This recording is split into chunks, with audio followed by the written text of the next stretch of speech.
Olá, seja muito bem-vinda, muito bem-vindo. Eu sou Rafael Oliveira e esse é o videocast Vozes da CLT 80 anos de história, um programa desenvolvido pela Secretaria de Comunicação Social do Tribunal Superior do Trabalho. Esse conteúdo, inclusive, já está disponível para você em todas as nossas redes sociais e na íntegra no canal do TST no YouTube. Então, já vou pedir, deixa aí seu like, deixa também seu comentário, sua sugestão. E aproveita para se inscrever no canal, beleza? Bom, o nosso convidado de hoje é doutor em Justiça e Sociedade e mestre em Direito das Relações Sociais. Também é doutor honoris causa da Universidade Santa Úrsula. Ingressou na magistratura em 1993 como juiz do trabalho substituto e é ministro do Tribunal Superior do Trabalho desde 2012. Ministro Alexandre Agra Belmonte, ministro, que bacana que o senhor aceitou o nosso convite. Satisfação receber o senhor aqui. Salve, Rafael. A satisfação é minha. Maravilha. Bom, ministro, e a gente tem aqui a missão de bater um papo sobre dano extrapatrimonial. Para a gente começar do começo, de fato, vou pedir para o senhor explicar para nós, né, o conceito do dano extrapatrimonial. O dano extrapatrimonial, ele é resultante sempre de ofensa a direitos da personalidade. Os direitos da personalidade, eles se distinguem dos direitos chamados patrimoniais, né? Os direitos patrimoniais, eles dizem respeito a determinados bens jurídicos decorrentes de obrigações e de outras situações mais de conteúdo econômico.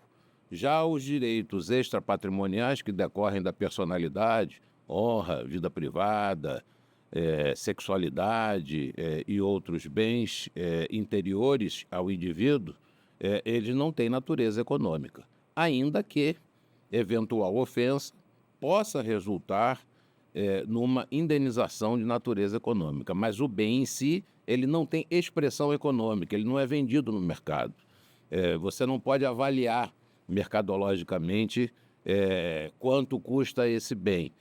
Por exemplo, se eu ofender tua honra, quanto custa a ofensa à honra? Né? Não há, então, como avaliar. Por isso, eles são bens extrapatrimoniais. Justamente essa pergunta, né, como avaliar um dano extrapatrimonial e, no caso do magistrado, como julgar, como indenizar uma vítima de dano extrapatrimonial, né? Essa é uma pergunta que eu quero aproveitar e já jogar ela para o senhor, né? Como que um juiz do trabalho avalia? Porque talvez em dado momento possa parecer que a gente vai ter que dar preço para o dano, né? Vai ter que precificar a dor da vítima. Como é que o magistrado avalia essa situação? Na verdade, não é uma avaliação do bem, é uma avaliação da ofensa. Se por acaso alguém bater no seu automóvel, quanto custa para consertar? Né? Dá para avaliar, né? Foi um dano no paralama, foi outro dano mais efetivo. Quanto custa para consertar? Agora, se eu invadir a sua privacidade, quanto custa para consertar? Isso não tem custo. Uhum. Então você não vai avaliar o bem, você vai avaliar a ofensa. É diferente. Num caso, você avalia o bem, né, patrimonialmente, ou seja, em termos econômicos, quanto custa para você reparar aquele dano. Aqui é diferente, aqui você não vai ter uma correspondência com o valor de mercado. Você vai simplesmente avaliar discricionariamente, como magistrado, a ofensa que foi praticada. Como seria em termos de reprimenda, como seria em termos de compensação para o atingido, qual valor seria um valor justo para esse fim. Uhum. Bom, em 2017, a Consolidação das Leis do Trabalho passou a ter um artigo específico que trata sobre dano extrapatrimonial, né? O artigo 223, que vai de A até F, até G. Mas eu, nesse momento, pergunto ao senhor, como era antes? O dano extrapatrimonial, a ofensa, a honra do trabalhador é algo que sempre existiu. Como é que a Justiça do Trabalho lidava com esse tipo de dano anterior à reforma trabalhista? É uma pergunta bastante interessante. Eu, quando fiz mestrado, isso lá pelos idos de 1994, 95, concluí em 98, talvez tenha sido até depois disso. É, a minha dissertação de mestrado foi exatamente no sentido da identificação e compensação do dano extrapatrimonial. Que naquele tempo ninguém falava em dano extrapatrimonial, falava especificamente em dano moral. Né? O dano extrapatrimonial é mais amplo, porque abrange até o dano existencial. Mas é dano moral. E era uma situação que me preocupava bastante, né? Era um assunto que não só em termos acadêmicos, como em termos profissionais, eu via, né? Eu presenciava em várias lides trabalhistas esse tipo de problema. E logo que eu ingressei na magistratura, aconteceu um determinado caso em que alguém pediu na Justiça do Trabalho a compensação de um dano extrapatrimonial, de um dano moral. Um determinado sujeito que foi despedido e que a empresa, no entanto, o deixou durante 30 dias numa situação de humilhação. Ele teve que vivenciar os 30 dias de humilhação para poder, então, ele vir a receber a indenização ou como condição de recebimento da indenização. E eu proferi a decisão, era a Junta de Conciliação e Julgamento na época, os meus pares me acompanharam, e a decisão foi no sentido de estabelecer uma compensação pelo dano moral. Isso foi confirmado pelo tribunal. Mas naquele tempo existia uma celeuma muito grande a respeito. Havia quem entendesse que não cabia postular isso na Justiça do Trabalho. Que esse dano deveria ser postulado na Justiça Comum. Então havia essa discussão. Até que o TST, num primeiro momento, e o STF logo em seguida, chegaram à conclusão de que era possível, sim, a verificação de um dano moral tipicamente trabalhista, ou seja, decorrente especificamente das relações de trabalho, e que, nesse caso, então, deveria ser postulado na Justiça do Trabalho e deveria ser fixada a indenização de acordo com critérios subjetivos, né, circunstanciais em relação àquele tipo de problema que, se por acaso, se verificasse. Mas, apesar dessas decisões, tanto do TST como do Supremo, duas decisões até do Supremo na época, a celeuma continuou, até que em 2004, o legislador constitucional, por meio da reforma do Judiciário, na emenda 45 de 2004, estabeleceu especificamente a competência da Justiça do Trabalho para impor indenizações por danos moral e material. E aí a celeuma, então, acabou, ela deixou de existir. E ficou, então, caracterizado que era possível postular na Justiça do Trabalho o dano moral, né, que hoje em dia nós chamamos de forma mais ampla de dano extrapatrimonial, envolvendo dano existencial, envolvendo dano estético, né, envolvendo outros aspectos relacionados à questão do dano extrapatrimonial. Você me pergunta como fixar isso? Isso é uma coisa que talvez a gente deva avançar Só para eu entender uma coisa. no nosso debate para chegar a essa conclusão. Sim. Sem dúvida. Só para eu entender, antes da reforma, quem que regulava? Era o Código, se eu não me engano, o Código Civil, que tinha umas regras de fixação para o dano moral na Justiça do Trabalho? Antes da reforma, não. Antes da reforma da trabalhista. Trabalhista, exato. Porque tem a reforma do Judiciário, que foi aqui quem estabeleceu a competência da Justiça do Trabalho, isso em 2004. Antes disso, havia discussão se cabia ou não cabia na Justiça do Trabalho, com decisões para um lado ou para outro, né? As decisões eram divergentes e essas decisões divergentes acabaram vindo parar no Tribunal Superior do Trabalho, que decidiu que era da Justiça do Trabalho a possibilidade de impor indenizações por dano moral. Acho que tem até uma súmula vinculante e no TST uma orientação jurisprudencial que garante a competência da Justiça do Trabalho, né? Na verdade, uma súmula, né? Atualmente, súmula que estabelece não apenas a competência da Justiça do Trabalho, como também a questão relacionada a juros da mora, né? Como se faz a contagem da atualização e dos juros da mora. Mas, ministro, antes da gente entrar... Mas você me fez uma pergunta específica que eu não me lembro o que foi. Exato, eu perguntei sobre a fixação dos valores, né? E aí, eu acabei de Isso pensar... acho que a gente pode deixar para o final. Perfeito.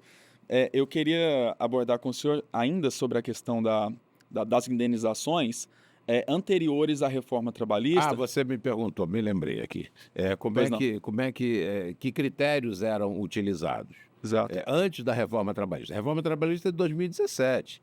Veja bem, a reforma do judiciário foi em 2004, a reforma trabalhista em 2017. Até então, o que era utilizado era o artigo 944 do Código Civil, e que ainda é utilizado até hoje, né? O artigo 944 do Código Civil, ele estabelece que o dano ele deve ser medido na íntegra e que, se houver uma desproporção entre a gravidade da culpa e do dano, nesse caso, então, deve ser feito um ajuste equitativo. Então, esse critério é um critério discricionário para o juiz utilizar com uma liberdade muito grande para avaliação das circunstâncias e fixação de um valor que ele considere justo. Então, o que o artigo 944 do Código Civil estabelece? Que a primeira coisa que se deve verificar é a gravidade do dano e a gravidade da culpa em relação a esse dano, né? Então, parte, num primeiro momento, do princípio da responsabilidade subjetiva, a responsabilidade fundada na culpa. Mas a jurisprudência, ela também estabeleceu que, em algumas hipóteses, como assalto a banco e outras coisas mais, você poderia ter a indenização pelo só fato da ofensa, a responsabilidade objetiva, né? As duas situações podem ocorrer em relação ao dano extrapatrimonial. Agora, uma vez caracterizado que existe, o dano ele é estabelecido em ré ipsa, ou seja, pelo só fato da ofensa. Se houve ou não a ofensa, se houve culpabilidade ou não na ofensa, isso é uma situação que vai ser verificada. Agora, a partir do momento em que é estabelecido que houve ofensa, a extensão dessa ofensa, a repercussão dessa ofensa, o tamanho dessa ofensa, isso é a avaliação do juiz. E essa avaliação é em ré ipsa. Por exemplo, de que maneira você vai medir qual é a dor sentimental de uma mãe pela perda de um filho, morte de um filho num acidente do trabalho? Você vai ver o quê? A mãe chorou mais, a mãe chorou menos? Como que o juiz vai fazer essa avaliação? Essa avaliação não é feita, essa avaliação é feita de forma objetiva, né? Vai-se presumir, e é uma presunção aí nesse caso, agora sim, iure et iure, ela não admite prova em contrário, de que existe a dor. A dor íntima está estabelecida, a dor íntima está caracterizada e vai caber ao juiz, então, verificar de acordo com as circunstâncias daquele acidente, daquele dano, qual deve ser o valor justo para a compensação da dor dessa mãe. Não é uma situação fácil do juiz. Não. Avaliar a dor de uma outra pessoa. Exatamente. E por isso, eu já propunha em livros, né? Inclusive deixei isso bastante caracterizado num livro que eu editei em 2013, estabelecendo critérios para essa quantificação, ou seja, critérios gerais para efeito de quantificação. Não era, eram critérios de parametrização, não de quantificação propriamente dita, e sim uma parametrização para você chegar a um determinado valor. Então, era preciso estabelecer, em primeiro lugar, a relevância do bem jurídico atingido. Por exemplo, a morte, ela é mais significativa do que a amputação de um dedo. Então, dentro da comparação entre bens jurídicos, a morte parece que ela está acima de todos os outros bens jurídicos, né? Então, em primeiro lugar, a identificação do bem jurídico que foi afetado. Qual foi? Foi a sua privacidade, foi a sua intimidade, foi a sua vida, foi a sua integridade física. Então, você primeiro tem que estabelecer isso. Era isso que eu propunha na época. Uma vez estabelecido, você então vai estabelecer se a gravidade da culpa, né? Se houve dolo, se houve culpa, as circunstâncias em que aquilo ocorreu, se houve ou não houve repercussão, ou se a repercussão naquele caso ela é importante ou não, né? Numa difamação é importante, a repercussão é importante, mas num acidente de trabalho não. Então você tem que avaliar esses critérios que acabaram vindo depois, em 2017, a ser inseridos na lei, eu já propunha desde então, e outras pessoas também, com certeza propunham que devesse haver um critério, porque, caso contrário, seria o achômetro, né? Cada juiz Justamente. acharia que era dessa maneira e estabeleceria alguma coisa. Então, eu já propunha esses critérios. E engraçado que eu aqui no TST, na própria Enamat, durante 3 ou 4 anos seguidos, antes de 2017, a Enamat sempre me chamava no curso de formação de novos juízes para proferir aulas sobre esses critérios.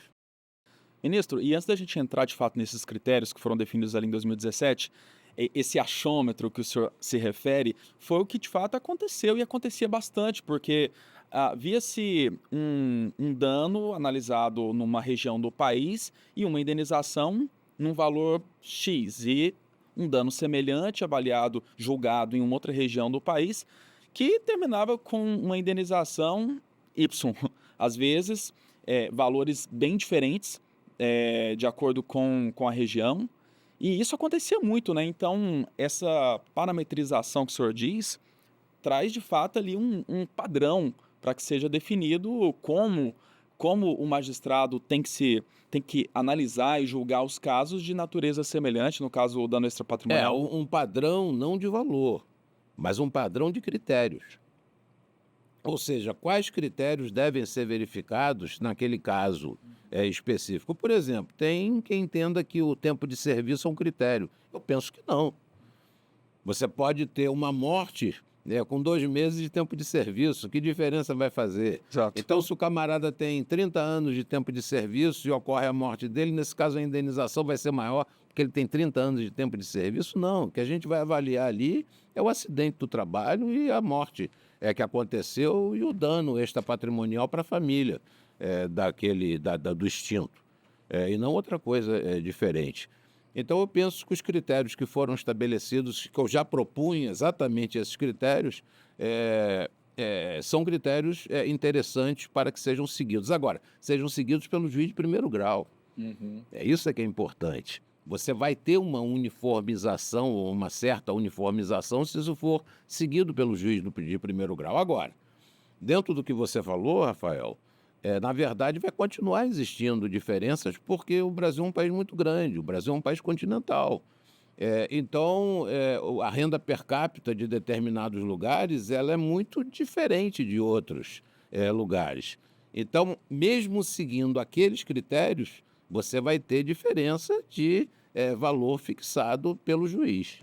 Não há dúvida nenhuma. Então, essas diferenças você vai continuar tendo. E aí, me parece que ao trabalho que cabe ao TST na uniformização, verificar quais indenizações ou quais valores, agora sim, valores de indenização devem ser estabelecidos para aqueles danos em geral, né? Danos com aquelas determinadas circunstâncias. Agora, circunstância. Então, nada impede o distinguish, ou seja, que apesar de estabelecer valores gerais, que possa haver um determinado caso que demande um valor inferior ou um valor superior. Por exemplo, transporte de valores por gerente de banco, transporte de valores por bancário, que não é a pessoa preparada tecnicamente para transportar valores. A transportadora de valores, com seus vigilantes, etc., é que deve ser a empresa contratada pelo banco e não determinar o gerente que saia pela rua com determinado numerário sob o risco de assalto. Exatamente. Isso aconteceu muito durante muito tempo, ainda encontramos decisões, casos como esse, mas acontecia com bastante frequência e acabou que o TST fixou indenizações, ou essas indenizações vieram fixadas pelas instâncias inferiores e foram referendadas pelo TST, numa média que eu pude verificar que fica entre 30 e 60 mil, né? 60 mil, se por acaso aquele transporte resultou num assalto, né? 30 mil, se nada aconteceu, simplesmente houve o transporte. Agora, por que esse valor de 30 mil? Porque se trata de uma empresa economicamente poderosa. E se for fixar em 5, 10 mil, não vai ter uma representação, isso não vai fazer com que ela mude os seus procedimentos. É preciso que seja um valor que impacte na empresa de forma a ela achar mais vantajoso mudar o procedimento para seguir a lei do que propriamente continuar a perpetrar a ofensa. Para ter um caráter punitivo e educativo. Exatamente. Então, entre 30 e 60. Então, eu penso que se por acaso vem uma decisão estabelecendo 15, e se tem uma decisão estabelecendo 100, que deva haver uma adequação pelo TST, porque o TST é uma corte de uniformização. Mas até o momento, o TST vem entendendo que cada caso é um caso, em se tratando de danos extrapatrimoniais, que os critérios são circunstanciais e que essas circunstâncias impõem que o TST não deva mexer em indenizações, a não ser nas situações de teratologia. Ou seja, o que é teratológico? É quando o valor é ínfimo ou quando o valor é surpreendentemente muito alto. Essa é a jurisprudência atual do TST, não mexer nas indenizações, a não ser em caso de teratologia. Eu não concordo particularmente, sigo o que o TST, sigo a jurisprudência, né? Afinal de contas, devemos fazê-lo, vivemos um regime democrático, a maioria é que determina. Mas, no meu entender, como corte de uniformização, o TST deveria não fazer um tabelamento, mas sim estabelecer patamares mínimos e patamares máximos para aquele tipo de ofensa, como faz o STJ. O STJ faz isso. Eu penso que deveria ser feito da mesma forma pelo Tribunal Superior do Trabalho. Bom, ouvindo o senhor falar, talvez o nosso telespectador aqui também perceba algo que já aconteceu, né, durante a jornada na vida do trabalho, né? Por exemplo, quando o senhor disse de transporte de valores, eu mesmo já fui colocado numa situação como essa, muitos anos atrás, trabalhando no supermercado, eu tive que levar um pacote de 25 mil reais para depósito numa agência bancária. Né? Imagina o risco, né, que eu fiquei exposto, né? Acho que muita gente... E nesse caso é interessante porque a nossa Constituição, ela prevê, no artigo 7º,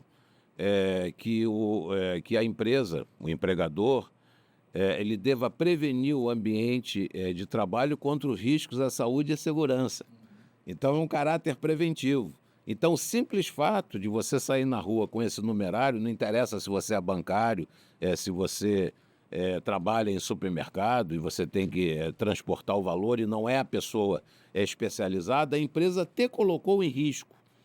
Então, mesmo que não ocorra um assalto, o simples fato de colocar você naquela situação arriscada é motivo de indenização.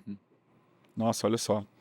Bom, ministro, agora eu vou de fato entrar com o senhor nesse ponto dos critérios, né, dos parâmetros, que foi algo que o legislador tentou, né, estabelecer ali em 2017. Eu vou até pedir ajuda para o nosso amigo Walter Van, que está aqui com a gente acompanhando, para jogar nessa tela aqui o que ficou definido no artigo 223G em relação ao tabelamento, né, a tarifação do dano extrapatrimonial, e a gente tem ali, né, ofensa de natureza leve, até 3 vezes o último salário contratual do ofendido, na média até 5 vezes, na grave 20 vezes e, por último, na gravíssima, até 50 vezes o último salário contratual da vítima, né? Quero saber do senhor em relação ao que foi definido pelo legislador ali na reforma trabalhista. O que o senhor achou disso?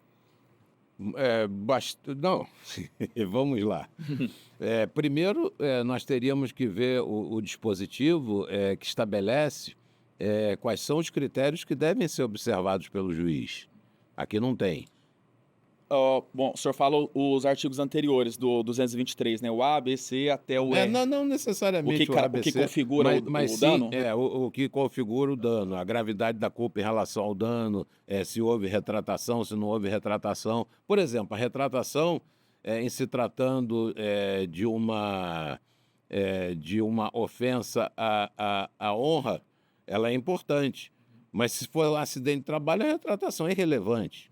O perdão, a mesma coisa. Você pode perdoar quando se trata de uma ofensa à tua imagem, à tua honra. Mas como é que você vai perdoar em se tratando de um problema relacionado à integridade física? Não tem. Bom, de qualquer maneira, de acordo com esse dispositivo que você me apresenta aqui, ofensas de natureza leve, de natureza média, de natureza grave e de natureza gravíssima.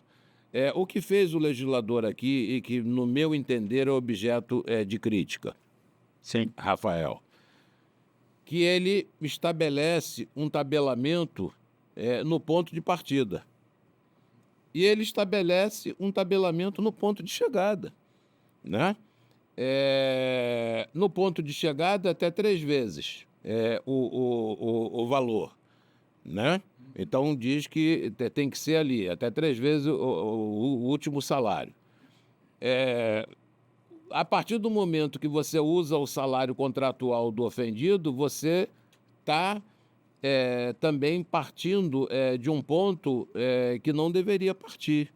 Você está partindo de um ponto discriminatório. Por que você está partindo de um ponto discriminatório? Porque nós não estamos diante de um dano patrimonial. Nós estamos diante de um dano extrapatrimonial. Então, eu vou te dar um exemplo, né? Se eu bati no teu carro e o dano foi maior ou menor, a indenização vai ser maior ou menor de acordo com o prejuízo que eu causei. Você vai gastar mais ou menos dinheiro na oficina para consertar teu carro. Ok? Sim. Em se tratando, no entanto, da morte de uma pessoa, você não pode utilizar esse critério. Então, vamos lá. Você está numa obra e o camarada está trabalhando num jaú, um servente. Está num jaú trabalhando e ao lado dele está o gerente, o engenheiro, perdão, dando determinadas instruções a ele. E o jaú despenca. E os dois morrem. Um ganha mais do que o outro. Um ganha mais do que o outro, a indenização vai ser maior do que um em relação ao outro. Quer dizer, a dor da mãe do engenheiro vai ser maior do que a dor da mãe do servente, porque o engenheiro ganhava mais. O mesmo dano. Então, esse critério é discriminatório. Não pode ser o último salário. Eu, quando propus, em 2013, eu propus o salário médio do trabalhador brasileiro. Então, esse é um critério neutro. O salário médio do trabalhador brasileiro. Se aplicaria a todos. Se aplicaria a todos. A medida provisória 808, que caducou, ela previa uma situação diferente. Previa a Previdência, né? O valor, o maior valor de referência da Previdência Social. Que era 5 mil e alguma coisa. 7 mil hoje em dia, né? Então, esse é um valor neutro também. Então, tanto faz. Desde que seja um valor neutro, ele não é discriminatório. Agora, como está, ele é discriminatório. Então, ele é discriminatório no ponto de partida, quando você estabelece que é o salário contratual que deve servir de referência. E também, no meu entender, inconstitucional por outra via em relação ao ponto de chegada. Por que inconstitucional em relação ao ponto de chegada? Porque estabelece que até 3 vezes, ou até 5 vezes, ou até isso, ou até aquilo. E vai estabelecer os valores, né? 10 mil, 20 mil, 30 mil, 50 mil. Isso é um tabelamento e esse tabelamento não pode existir. Esse exemplo que o senhor dá é muito claro e muito gritante, né? Porque, como o senhor disse, dois trabalhadores que sofrem o mesmo dano, mas no momento da reparação, um vai ganhar mais do que o outro na indenização, porque o salário dele era maior, sendo que o dano foi o mesmo. É no mínimo incoerente. Você está falando de dor sentimental. Se for o caso de um acidente de trabalho, se for o caso de morte, você está falando de dor sentimental, se for o caso de honra, né? Então, a questão, o que você vai avaliar aí, na verdade, é ofensa, como eu disse, né? Você vai avaliar a dor, e não de acordo com aquilo que o sujeito ganha ou deixa de ganhar. Exato. Bom, ministro, vou pedir licença rapidamente para o senhor para falar com o nosso telespectador, quem está acompanhando aqui o videocast Vozes da CLT, 80 anos de história. Desde já, muito obrigado, viu, por estar acompanhando aqui a gente. Não acabou, falta muita coisa ainda. O ministro ainda vai trazer muita informação relevante, explicar muita coisa em relação ao dano extrapatrimonial para a gente, mas eu quero te lembrar para deixar aí o seu like no nosso vídeo, deixar também o seu comentário, sua sugestão, seu elogio e aproveita também para se inscrever no canal. Beleza? Desde já, muito obrigado. Continua com a gente, viu? Estamos conversando hoje com o ministro Alexandre Agra Belmonte sobre dano extrapatrimonial, ministro. A gente trouxe agora a explicação em relação ao tabelamento definido pela reforma trabalhista e passaram-se alguns anos e o Supremo Tribunal Federal se manifestou recentemente, acho que ano passado, em 2023, no julgamento de 3 ações diretas de inconstitucionalidade para analisar justamente essa restrição definida pelo 223G, que, como a gente acabou de ver, ele definia esses 4 parâmetros de reparação e fechava, né? Ele era taxativo e apenas em relação a o trabalhador vítima do dano extrapatrimonial só poderia ser ressarcido de acordo com aqueles critérios. O Supremo definiu que não é bem assim, né, ministro? Sim, e ele não definiu apenas em relação ao 223G, não. Ela definiu em relação ao conjunto de dispositivos e, por isso, até nós tivemos mais de uma DI. Em primeiro lugar, o que se questionou disse respeito aos legitimados. Se os legitimados tinham que postular na Justiça do Trabalho ou fora da Justiça do Trabalho. E quem são os legitimados se tratando de dano extrapatrimonial? Pode ser a própria pessoa, né? O próprio atingido pelo dano, quando você tem, por exemplo, uma ofensa à honra, mas pode ser também, por direito próprio, os herdeiros ou sucessores da pessoa falecida. Seria o dano indireto. Seria o dano em ricochete. Né? Em ricochete. Que é um dano indireto. Mas aí a pessoa, nesse caso o sucessor, o herdeiro, etc., ele tem um direito próprio. E o que se discutia, na verdade, se esse direito próprio deveria ser postulado na própria Justiça do Trabalho ou fora da Justiça do Trabalho. E o Supremo já tinha a decisão de que era na própria Justiça do Trabalho e a lei buscou restringir, ou seja, retirar da Justiça do Trabalho. E o Supremo disse não, é na Justiça do Trabalho, então acabou interpretando o dispositivo da Constituição conforme a Constituição, não dizendo que é inconstitucional, mas dizendo que é constitucional conforme uma determinada interpretação e que essa interpretação conforme é no sentido de que pode ser postulado na própria Justiça do Trabalho. Por outro lado, o Supremo foi além e no que me pareceu que fez muito bem ao estabelecer que aqueles valores que ali estão, que estão contemplados pela lei, são valores apenas sugestivos. São valores que podem servir de parâmetro para o magistrado, mas que o magistrado pode estabelecer outros valores. Isso ficou muito claro. É engraçado durante... Chato que se faça que se apresente isso como exemplo, né? Mas foi o que aconteceu. As barragens de Mariana e Brumadinho. Sim. Essas aí demonstraram que realmente não é possível você estabelecer valores, né? Que há critérios, há circunstâncias que podem levar a valores maiores. Agora, veja bem, ali está se falando em valor até tantos salários, né? Então, quando você fala até, Isso quer dizer, por exemplo, entre 20 e 50 salários, pode ser um valor estabelecido entre 20 e 50, pode ser 30, pode ser 40, não necessariamente 50. Agora, isso é um valor sugestivo, pode ser maior do que isso. Aí ele configuraria como grave ou gravíssimo? Nesse Bom, meio. dentro do que você está me perguntando, foi por isso que eu perguntei da tabela, do negócio de grave ou da gravíssimo, né?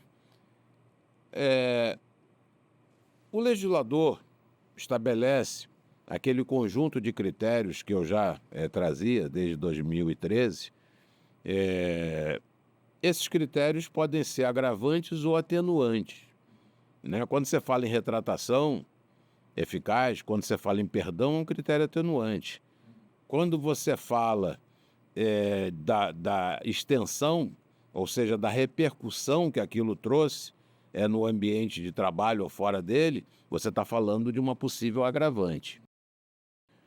A morte é gravíssima. Então você não vai nunca colocar a morte em ofensa de natureza leve. Nunca será uma ofensa de natureza média, nunca será grave, ela será sempre gravíssima. Agora, sendo gravíssima, qual é o valor que você vai estabelecer entre 20 e 50? É essa a ideia, né? Lembrando que 20 e 50 são valores sugestivos, que pode ser maior do que isso, né? E pode ser menor também, é lógico, né? Mas a morte é gravíssimo sempre. Agora, você xingar uma determinada pessoa, dependendo das circunstâncias, pode ser uma ofensa de natureza leve, né? Algo que não deveria ocorrer no trabalho, mas que aconteceu, né?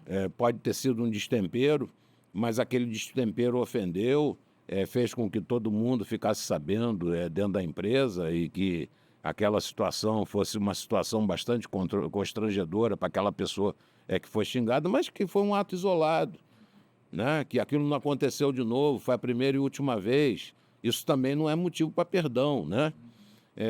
Seria a mesma coisa que você matar uma pessoa a primeira e última vez, né? Então, não é o caso. Então, isso pode ser uma ofensa de natureza leve. Você ofender a honra de uma pessoa vai depender da avaliação que for feita. Pode ser uma ofensa de natureza média, grave, né? Melhor dizendo, grave, não gravíssima. Porque morte é gravíssima, não existe nada além da morte. Nada além. Né? Então, dentro dessas circunstâncias, nós temos que considerar que uma dispensa retaliativa, né? Uma dispensa humilhante, uma ofensa à honra, que isso daí está dentro do patamar grave. Não chega a ser gravíssimo, é um patamar grave. Agora, depende da circunstância. Pode ser que tenha sido numa situação absolutamente esdrúxula e que chegue à ideia de que é gravíssima. Como pode ser que aconteça o contrário, né? Pode variar, deve variar também de pessoa para pessoa, porque talvez uma ofensa no ambiente de trabalho causou um dano emocional para uma pessoa e para outra algo muito maior, levou ela a um estado depressivo, ofendeu a dignidade, a honra dela, não? Não. Aí você não pode pensar dessa maneira. As pessoas reagem de forma diferente, né? Mas você normalmente tem um padrão médio de avaliação. É aquilo que a gente chamava antigamente de homem médio, que não é uma boa, a melhor avaliação possível para esse tipo de coisa, mas é a única. Como é que você vai pensar? Você vai pela maioria, né? Funciona dessa maneira. Como é que a maioria reage a uma despedida do trabalho?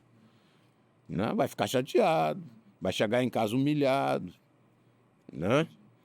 Mas o fato de você ser despedido dá direito a você de receber uma indenização?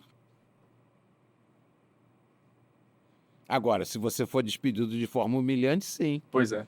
Se você for despedido como retaliação porque você entrou com uma ação trabalhista, sim. Aí é caso de um dano moral. Caso contrário, não. Muito bem. Ministro, Porque aí, Pois não. só para concluir isso, o fato de você ser despedido é uma situação normal. Você vai ficar chateado, mas isso não dá direito a você de obter por si só a indenização. Entendi. Ministro, em relação ao dano existencial, outra que também se aplica ao dano extra patrimonial, né? O que seria o dano existencial? Olha, dano existencial é um dano que ainda é passível de uma maior interpretação, de um estudo mais aprofundado, de um estudo mais amplo, principalmente no Brasil. É algo que a gente vai dizer que é relativamente novo em termos de decisões e de jurisprudência. O dano existencial, o dano moral é um dano sentimental.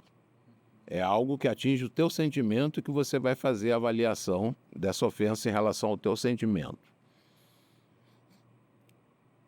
O dano existencial, ele é um impedimento e não um dano ao sentimento. É um dano pelo impedimento causado. Impedimento de você ter uma vida familiar normal, de relações familiares normal. Um impedimento de você ter uma vida pessoal própria, né? Autônoma, livre. Quando é que isso acontece? Por exemplo, se você está submetido a um trabalho extenuante, onde você não tem fins de semana para você, qual o convívio que você vai ter com a tua família? Você não vai ter relacionamento social, você não vai frequentar a igreja, você não irá a clube, você não vai encontrar com pessoas para ir jogar tênis, vai depender do teu meio social, né? Ou você não vai ter pessoas para você ir para o barzinho enfiar a cara na cerveja, né? Para o botequim. Vai depender do teu meio social, mas você não vai ter o relacionamento social de acordo com o teu meio social, você estará impedido disso. Então, os projetos pessoais são frustrados por conta do trabalho. Por outro lado, se você trabalha até tarde todos os dias e de forma extenuante, aí esquece o fim de semana, você vai estudar como? Se você quiser fazer uma faculdade para você se aprimorar ou coisa parecida. Aí é o projeto de vida pessoal. Então, quando você está diante do dano existencial, é sempre uma frustração. A frustração é o dano moral. E o impedimento por si só é um critério objetivo, é o dano existencial. Então, cuidado. A partir do momento que você tem uma situação desse tipo, de um impedimento, você também tem um dano moral. Você tem um dano existencial e um dano moral. O dano moral é a frustração. E o dano existencial é o impedimento. E esse impedimento, ele pode você pensar em várias situações que te levem a coisas mais...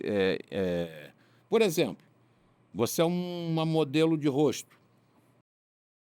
E por conta de um acidente de trabalho, você sofre uma cicatriz. Você tem um acidente e você passa a ter uma cicatriz no rosto. Você vai deixar de ser modelo de rosto. E você vai ter o impedimento de ter contratos dali para frente. Né? Então, por outro lado, a partir do momento que você vai olhar todo dia no espelho e você vai ver aquela cicatriz, você vai ficar inconformado com aquela situação.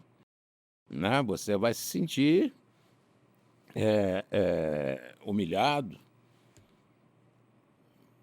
E, por outro lado, vai existir também um trauma social. Porque as pessoas, assim como uma determinada pessoa vira para você não, vira e fala, não, é aquele careca, não, é aquele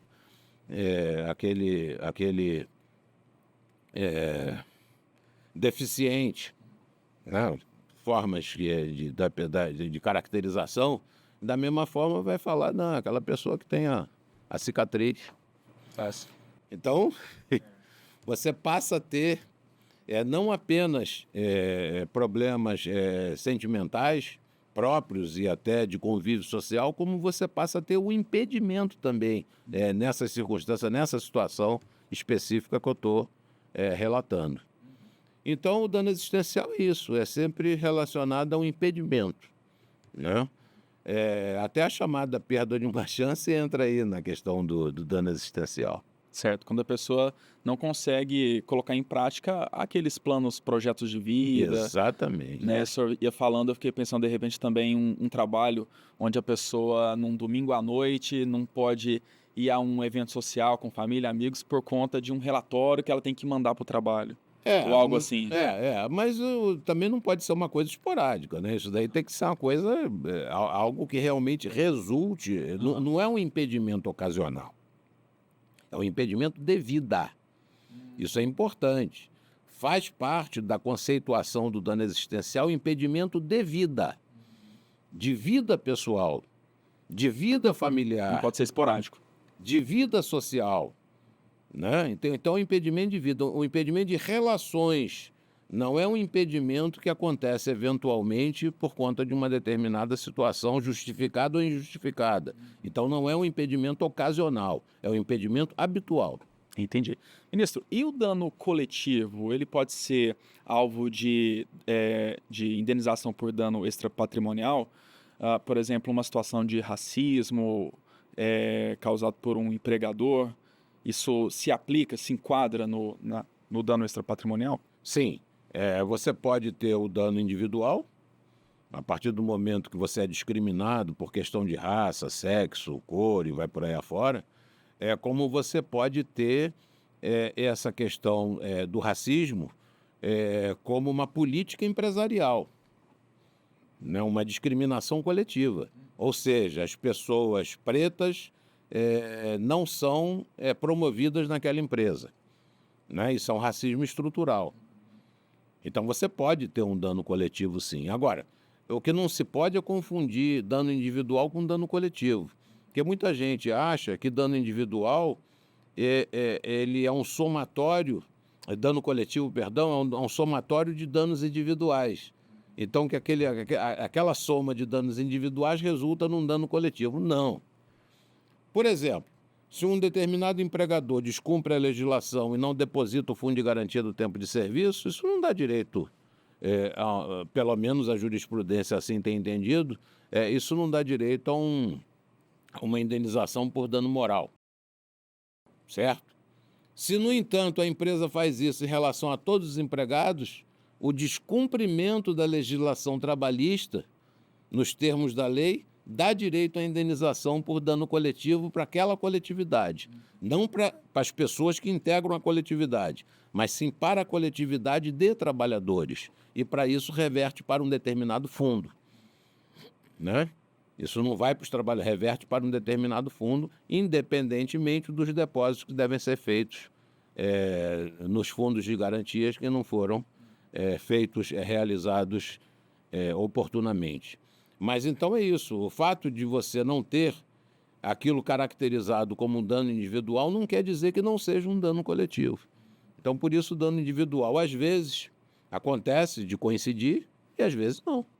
Entendi. Ministro, e cada tribunal regional, por exemplo, costuma ter ali uma jurisprudência também de acordo com a própria região. Como é que a Justiça do Trabalho como um todo e o próprio TST tem julgado os casos de dano extrapatrimonial? Em que sentido? Em relação ao próprio tabelamento, né, acho que é o que mais... Não, foi exatamente aquilo que talvez eu tenha adiantado essa discussão. Quando eu falei que o Tribunal Superior do Trabalho é um tribunal de uniformização de teses, né? Eu disse, em outras palavras, que cabe ao Tribunal Superior do Trabalho uniformizar as diversas vertentes, né?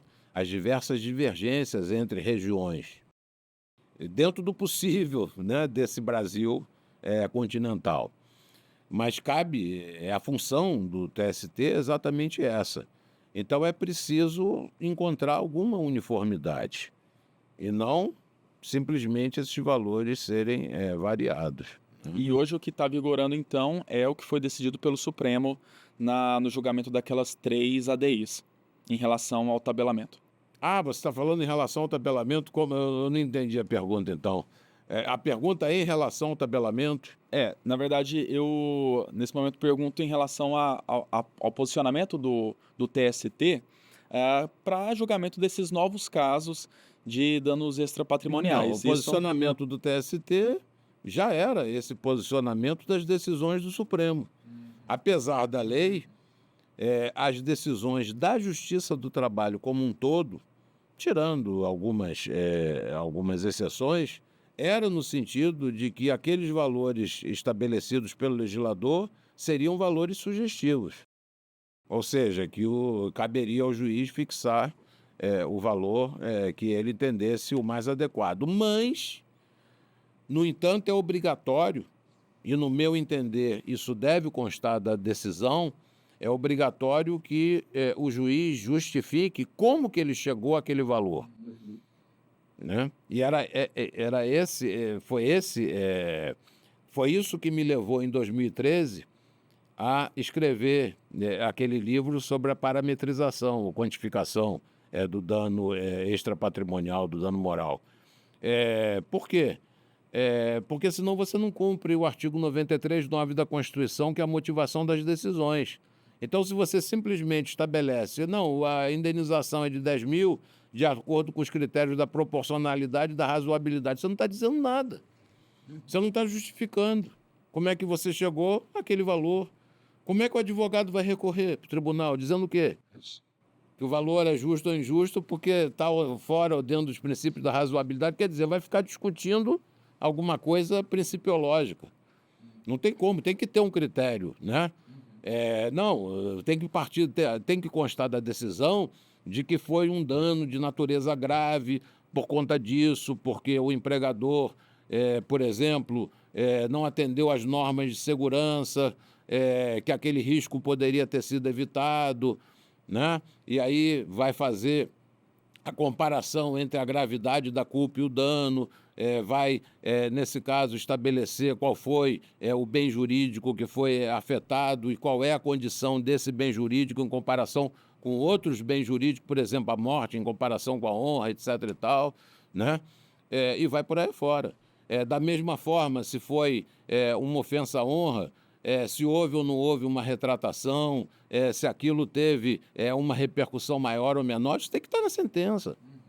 Se não tiver na sentença, não está justificado. Se não está justificado, é inconstitucional, né? Porque a Constituição determina que as decisões devam ser motivadas. Sem dúvida.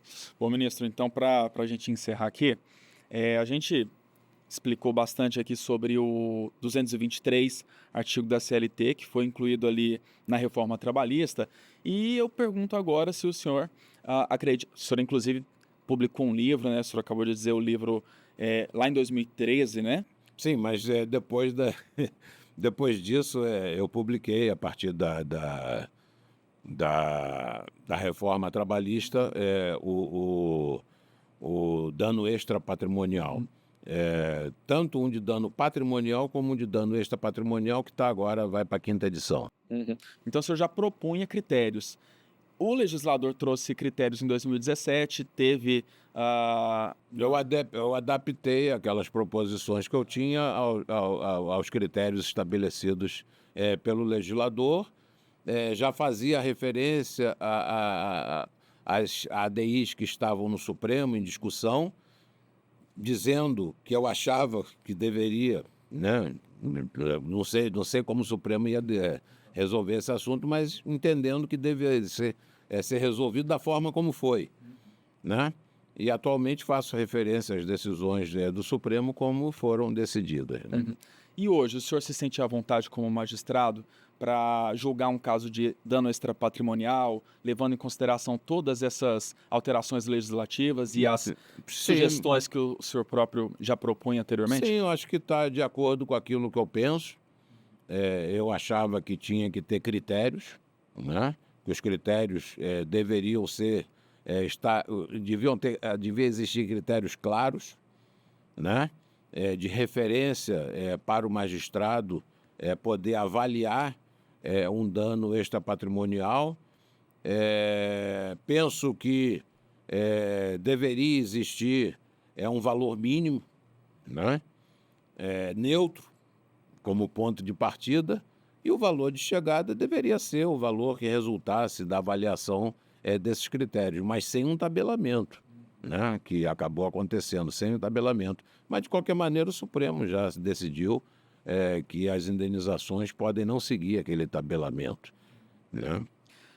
E assim como eu fiz, e a gente sempre faz com todos os ministros que a gente convida aqui para o videocast, né? O último questionamento, independente do assunto que é tratado aqui, é o seguinte: o senhor é um otimista em relação ao processo de evolução do trabalho? Ao processo de evolução do trabalho. Exato. A gente tem o videocast aqui, 80 anos de história, né? Para analisar tudo que foi, boa parte do que aconteceu durante esse período, né? Pouco mais de 80 anos. Rafael, o direito do trabalho, ele surgiu por conta da tecnologia. Isso na Revolução Industrial, né? Séculos 18, 19. Surgiu por causa da tecnologia, surgiu por causa da máquina, surgiu primeiro por causa dos teares, máquina a vapor, da aceleração da produção, né? E com o passar do tempo, essa tecnologia foi se transformando e nós estamos diante de novas tecnologias hoje em dia, que são supressivas do trabalho humano e, ao mesmo tempo, são tecnologias inteligentes, que a gente ainda não sabe como é que vai lidar com elas. Mas uma coisa a gente já sabe, além delas serem supressivas do trabalho humano, mais uma vez o trabalhador vai perder para a tecnologia. Por que ele vai perder para a tecnologia? Porque a tecnologia aparece e não há uma regulamentação para essa nova tecnologia. Nós estamos vendo aí a questão das plataformas digitais e a questão da discussão sobre a regulação em relação a essas plataformas digitais. Eu sou otimista em relação ao trabalho, sim. Quando veio a secretária eletrônica, a secretária física não deixou de existir. Quando veio o porteiro eletrônico, o porteiro individual, às vezes 24 horas em determinados edifícios, não deixou de existir. Vai haver uma transformação, né? Agora, tudo isso passa pela educação. É preciso que você invista em educação de forma adequada, de forma concreta, de forma efetiva, para lidar com as novas tecnologias, e inclusive com a ressignificação, não apenas do trabalho, como do homem na sociedade. O papel do homem na sociedade, só a cultura, a educação é que pode impor esse tipo de discussão. Caso contrário, nós vamos ter o que nós estamos experimentando hoje no Brasil e em várias partes do mundo, né? Uma desigualdade social muito grande, pessoas extremamente ricas e pessoas extremamente pobres. E é preciso que você, nesse meio, você distribua melhor a riqueza, porque isso diminui a violência. Então, eu sou otimista em relação ao trabalho? Sou, desde que realmente essas questões sejam tratadas de forma adequada. E sou otimista também, atualmente, em existir um foro próprio de trabalho que possa decidir todo e qualquer tipo de trabalho. Não interessa se ele é público ou privado, não interessa se ele é autônomo, se ele é autônomo exclusivamente dependente, se ele é parasubordinado, se ele é eventual, se ele é temporário. Desde que o trabalho seja pessoal, ele deve ser decidido pela Justiça do Trabalho, que é a justiça adequada e preparada, não apenas tecnologicamente, mas também culturalmente, como também para poder decidir os conflitos pessoais de trabalho. Os que não são pessoais são empresariais. Aí sim, a justiça comum deveria decidir os conflitos empresariais. Mas os conflitos pessoais, nós temos uma justiça preparada para isso, deve ser a Justiça do Trabalho. Então, Justiça do Trabalho decidindo servidor público, Justiça do Trabalho decidindo autônomo. Agora, vai decidir como? Pela CLT, em alguns casos, pelo Código Comercial ou legislação comercial em outros, e pela legislação civil em outros. É dessa forma que eu enxergo o futuro, ou que, para mim, o futuro deveria se pronunciar. Bom, ministro, então, quais são os entes que podem ser alvos de dano extrapatrimonial? Não é só pessoa física, as empresas também podem. Sim, não apenas a pessoa física, como também a pessoa jurídica, né? É uma coisa engraçada, porque em Portugal, o professor Antônio Monteiro, por exemplo, ele tem uma posição muito definida no sentido de que pessoa jurídica não tem direito à personalidade. Direito à personalidade é de pessoa física, né? Mas isso não quer dizer que você não tenha determinados direitos da pessoa jurídica, que você pode chamar de direitos da personalidade, apesar do professor Antônio Monteiro, apesar da doutrina portuguesa, que dizem respeito a situações muito específicas. Por exemplo, segredo empresarial, né? Segredo empresarial, se ele for, se a concorrência souber, nesse caso, aquela empresa deixa de ser a primeira a lançar um determinado produto, porque isso pode ser objeto de hackeamento, né? E você ser o primeiro é sempre muito importante em termos de mercado.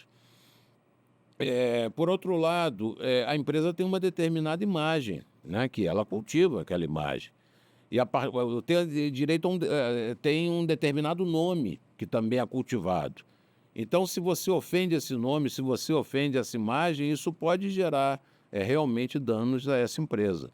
Então, se um determinado trabalhador, às vezes, ele ocupou uma posição de destaque num determinado banco e, por isso, tem-se credibilidade por conta da posição que ele ocupou, ele sai dizendo que o banco está numa situação muito difícil, que vai certamente quebrar, os depositantes vão tirar o dinheiro. Isso pode causar um enorme prejuízo àquela instituição. Então, é uma via de mão dupla. Da mesma forma que você pode impor indenização à empresa, você também pode impor indenização ao trabalhador, quando o trabalhador ofende esses direitos empresariais. Por exemplo, coisa engraçada, eu tenho um livro sobre monitoramento da correspondência. Naquele tempo, quando eu escrevi, era muito importante isso, né? O monitoramento da correspondência eletrônica. Aquilo ali era um avanço, né? Correspondência eletrônica. Hoje em dia tem outras coisas mais, né? Tem Facebook, Instagram, LinkedIn, vai por aí afora. Naquele tempo não tinha isso. E eu acabei até ampliando para as redes sociais. E nesse livro eu coloco algumas situações interessantes, né? Uma delas, um determinado trabalhador que botou lá no Instagram dele, ele dando cavalo de pau com um trator da empresa. Olha o acidente que pode ocorrer numa situação desse tipo. Olha a imagem da empresa, né? Tá lá o nome da empresa do trator, a imagem da empresa em relação a isso, né? Uma outra situação, uma enfermeira de um hospital resolve fazer cortar um bolo de aniversário, e ela o faz na barriga de um sujeito que está em coma, né? Então todo mundo reunido com o bolo lá e cantando parabéns. Não é possível. Isso coloca, né, aquele hospital numa situação muito sensível, né? Então veja bem, é possível você ofender direitos empresariais? Sim. Né? E Então, a reparação é o mesmo critério? de acordo com o legislador, sim. Né? O legislador ele estabelece nesse artigo 223, a AG, se eu não me engano, no G, parágrafo 2º ou 3º, não me lembro qual é o parágrafo, mas é nesse daí, que os critérios estabelecidos em relação ao empregado devem ser os mesmos critérios utilizados para a indenização a ser postulada pela empresa. E assim a gente encerra o nosso bate-papo aqui com o ministro Alexandre Agra Belmonte sobre dano extrapatrimonial. Ministro, muito obrigado. Nada, eu que agradeço. Foi uma oportunidade muito interessante nesse podcast sobre vozes da CLT, vozes, na verdade, da legislação trabalhista e os 80 anos os 80 anos de história da legislação trabalhista, apesar do bullying que a Justiça do Trabalho vem sofrendo. Muito bem. Bom, é isso então. Muito obrigado mais uma vez. A você que nos acompanhou até aqui, muito obrigado. Até a próxima.